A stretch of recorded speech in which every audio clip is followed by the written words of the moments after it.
Friends, welcome to my channel. I am Beena Sethi, Associate Professor in Chemistry, and my today's topic is lanthanoids and actinoids. Lanthanoid actinoids में already I have uploaded 2-3 videos regarding how to memorize lanthanoid actinoid series, their electronic configuration, their oxidation state, and their magnetic properties. So in this video we will discuss spectral properties of lanthanoids and actinoids. हम lanthanoid actinoids के colour को या उनकी spectral properties को इसमें हम discuss करने वाले हैं.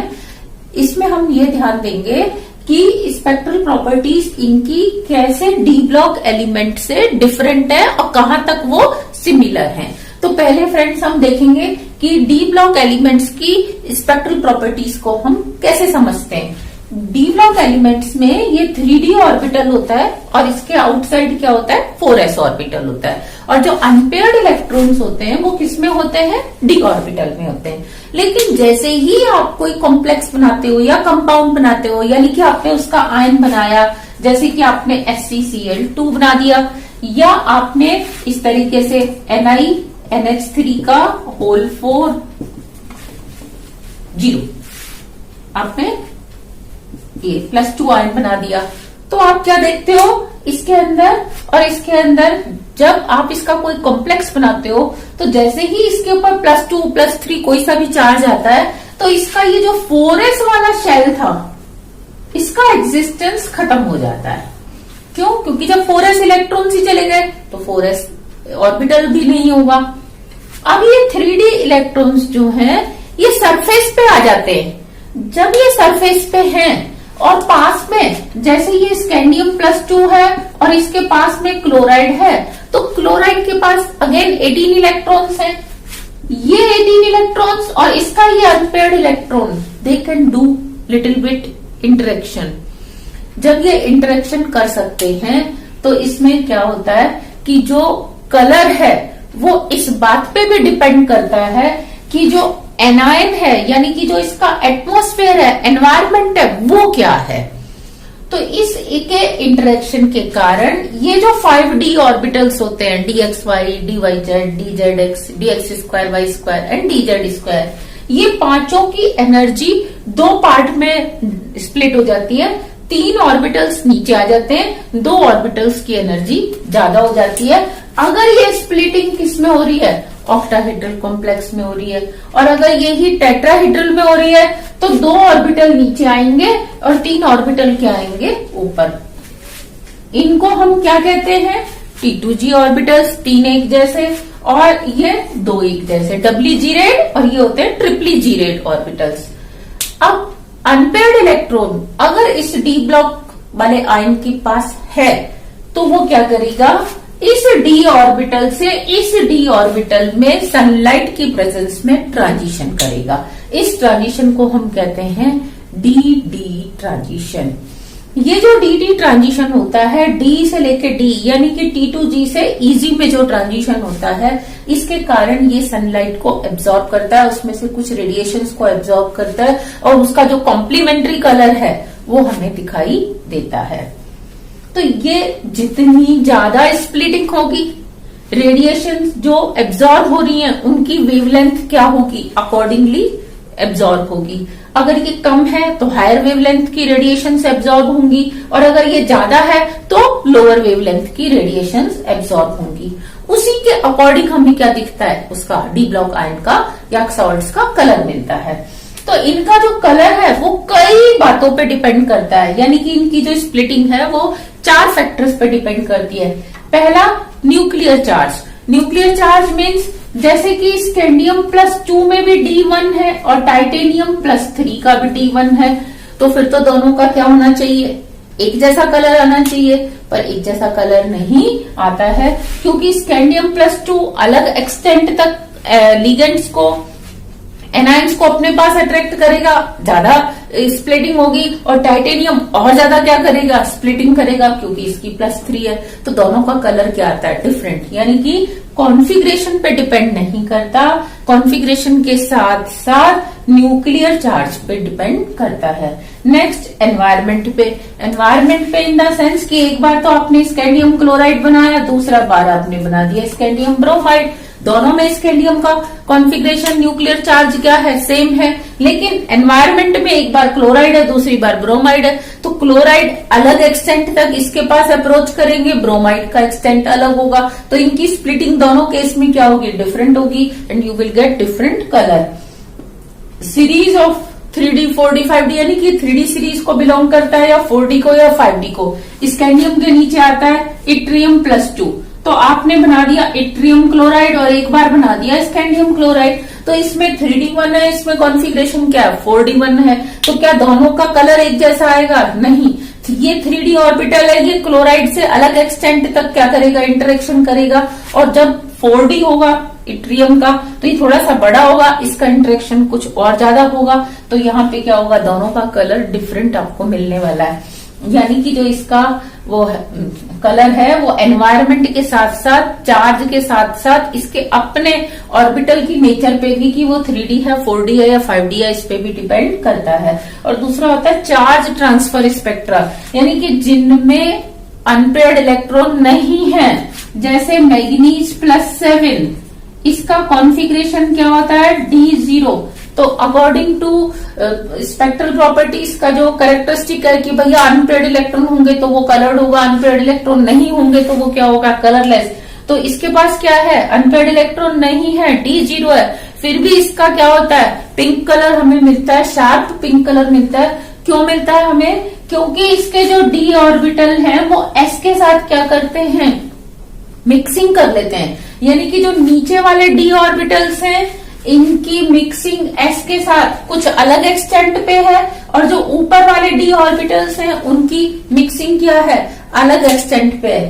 तो फिर जो इलेक्ट्रॉन है, कौन सा, जो मैग्नीज ने आगे किसी के साथ बॉन्ड बना रखा है, जैसे KMnO4 है, या मैग्नीज MnCl7 है, या Mn2 Mn3O7 है, इस तरह से जो कंपाउंड्स हैं जिनमें कि Mn2O7 KMnO4, इनमें दोनों में ही जो ये ऑक्साइड्स हैं इसके जो ऑर्बिटल्स हैं वो अलग अलग है। नीचे वाला DS हाइब्रिडाइजेशन अलग है, ऊपर वाला DS क्या है, हाइब्रिडाइजेशन अलग है।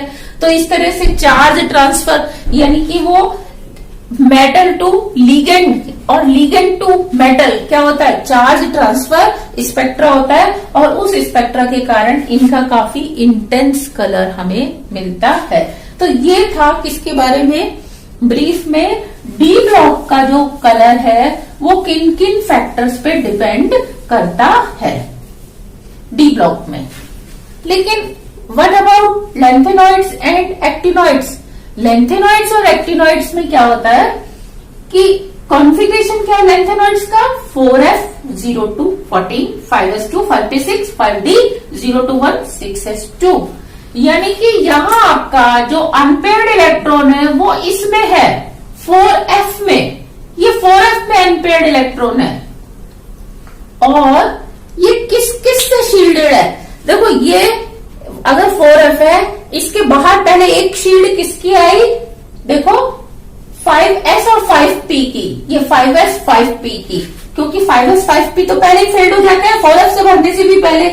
फिर दूसरी शील्ड किसकी आई, 5d की, 5s 5p 5d की, 3 शील्ड आ गई इसके बाहर, 5s की 5p की 5d की, और फिर उसके बाद लास्ट में किसकी आती है, 6s की।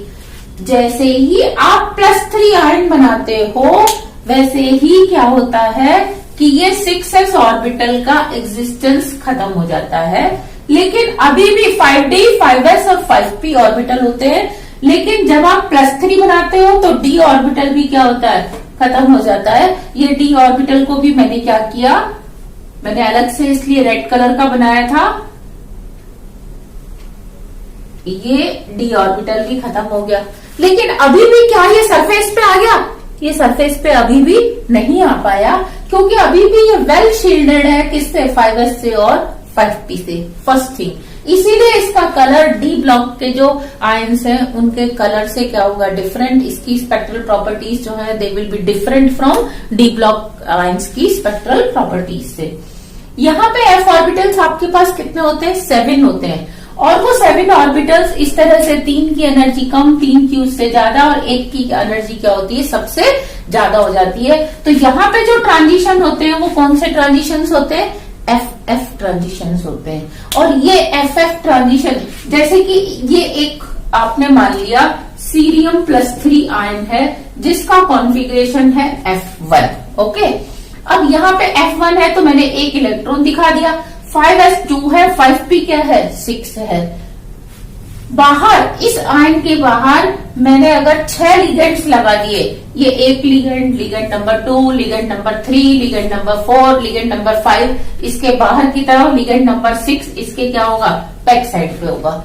इन 6 लिगेंड्स के इलेक्ट्रॉन्स की प्रेजेंस में ये वाले जो ऑर्बिटल्स हैं, 7 ऑर्बिटल्स, जो F के 7 ऑर्बिटल्स हैं, ये स्प्लिट हो जाते हैं। और इनकी स्प्लिटिंग क्या रहती है, हमेशा कांस्टेंट रहती है।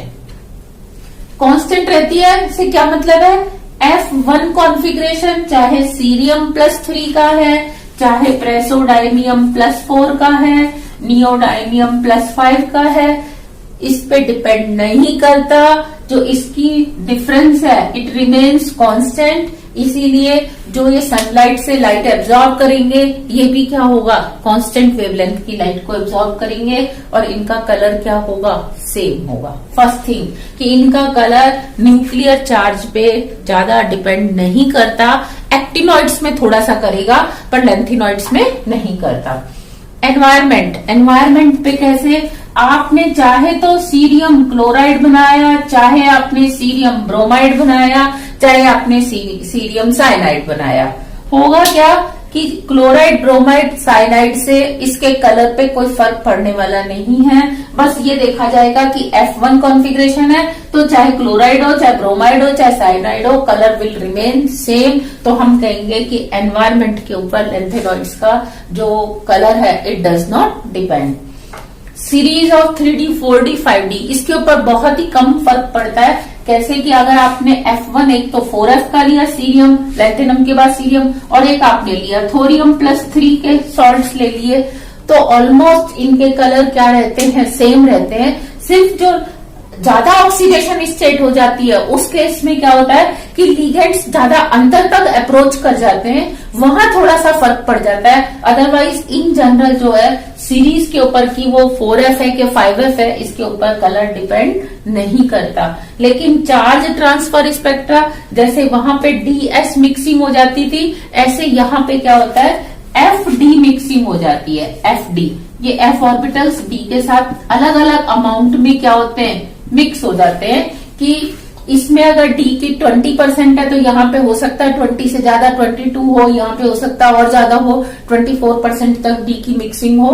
तो इस मिक्सिंग के कारण ये F ऑर्बिटल्स क्या हो जाते हैं, डिफरेंट हो जाते हैं। और यहाँ पे charge transfer spectra ligand to metal होता है, जिसके कारण इनके काफी इंटेंस बैंड मिलते हैं।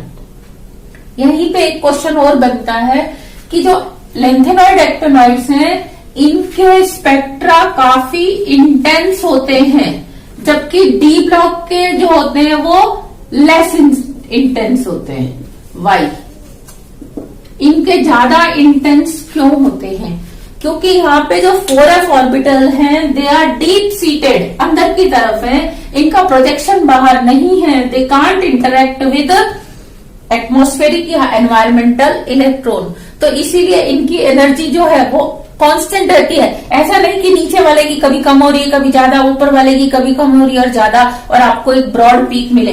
अगर इसकी एनर्जी यहाँ है तो यही रहेगी, क्योंकि ये वेल शील्डेड है, it can not interact with ligand. तो इसीलिए इनके जो स्पेक्ट्रा हैं वो क्या होते हैं, ज्यादा इंटेंस होते हैं। अब मैं आपको बताने जा रही हूँ कि कॉन्फ़िगरेशन के साथ नंबर ऑफ F ऑर्बिटल में जो अनपेयर्ड इलेक्ट्रॉन है उनके साथ कैसे इनका कलर चेंज होता है। इस लेंथेनॉइड्स और एक्टिनॉइड्स में जैसा मैंने आपको बताया कि 4F ऑर्बिटल जो है वो वेल शील्डेड होता है 5S और 5P से। 5S 5P अगर ऑर्बिटल्स यहाँ है तो 4F उससे काफी अंदर डीप सीटेड होता है। या आप इसको इस तरीके से भी समझ सकते हो कि ये अगर कवरिंग है किसकी, 5S 5P की, तो जो 4F ऑर्बिटल है वो इसके काफी पीछे अंदर की तरफ होता है, और जो लिगेंड्स बाहर से आ रहे हैं उनसे ये डायरेक्ट टच नहीं कर सकता, इंटरेक्ट नहीं कर सकता। जबकि एक्टिनॉइड्स में आप देख रहे हैं कि 5s ऑर्बिटल जो है it is very close to 5s and 5p और 6s एंड 6p ऑर्बिटल। इसमें आप मान सकते हो कि ये अगर 6s 6p की कवरिंग है तो 5s ऑर्बिटल लगभग इसके साथ तक ही आ जाता है, बिल्कुल इसके लेवल पे आने की कोशिश करता है और बाहर से जो लिगेंड्स आ रहे हैं ये उनके साथ क्या कर सकता है, इंटरेक्ट कर सकता है। तो इसका कॉन्सिक्वेंस क्या होता है कि इस केस में जो आपको गैप मिलेगा FF ऑर्बिटल्स का FF ट्रांजिशन करने के लिए ये काफी हाई गैप होता है, ज्यादा गैप होता है। तो कंपाउंड्स को ज्यादा वेवलेंथ की एनर्जी नहीं, रेडिएशंस नहीं, बल्कि कम वेवलेंथ वाली जिनकी एनर्जी ज्यादा है तो हमें वो वाली रेडिएशंस चाहिए होती हैं। जबकि 5F में ये गैप काफी कम होता है FF ट्रांजिशंस का, तो हायर वेवलेंथ की जो रेडिएशंस हैं जिनकी एनर्जी कम है वो ही सफिशिएंट होती हैं इसमें कलर प्रोड्यूस करने के लिए। इसके बाद अगर हम ये देखें कि 1 by 1 कैसे डिफरेंट होता है इनका कलर का कॉन्फ़िगरेशन के साथ इनका कलर, तो देखो अगर F0 कॉन्फ़िगरेशन है, लेंथेनॉइड्स की हम पहले प्रॉपर्टी पढ़ रहे हैं, तो वो कलरलेस होगा। F1 है वो भी क्या होता है, कलरलेस, यानी कि अगर एक ही इलेक्ट्रॉन है और बाहर आपने लिगेंड्स लगा भी दिए तो FF ट्रांजिशन इतना नहीं होता, FF में स्प्लिटिंग इतनी ज्यादा नहीं होती और वो कलरलेस ही रहता है। लेकिन F2 में इसका कलर क्या होता है, ग्रीन। जो मैंने ब्लू कलर से लिखा है वो मैंने लेंथेनॉइड्स का कलर लिखा है।